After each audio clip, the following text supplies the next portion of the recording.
Free, free.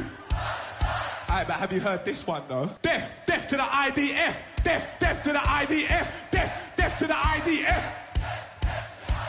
Ça, c'est Bob Vylan devant des milliers de personnes et surtout en direct de la BBC, le service public de la télévision anglaise. Et le tout pendant le célèbre festival de Glastonbury.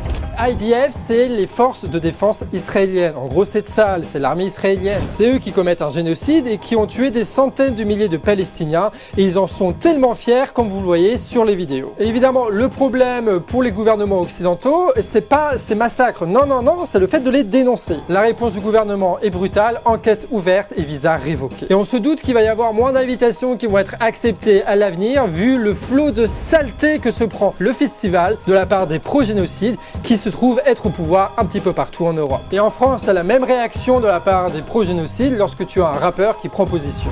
Je suis obligé de profiter de cette heure de grande écoute pour adresser mes pensées aux peuples opprimés de la Palestine, au Congo, au Soudan, au Yémen, aux sans-papiers en France qui se font chasser dans Bruno Retailleau comme si on était dans les années 30. Et puis on insulte aussi dans la fête de la musique, par exemple le rappeur. J'attends encore les excuses de France Télévisions. Le rappeur qui insulte Bruno Retailleau quand même. Mais c'est incroyable. Donc entre un artiste qui dénonce et Pascal Praud, oui, je sais où se trouve le courage et l'intégrité aujourd'hui. Et toi, t'as entendu parler de cette affaire? Qu'est-ce que t'en penses? Dis-nous ça en commentaire.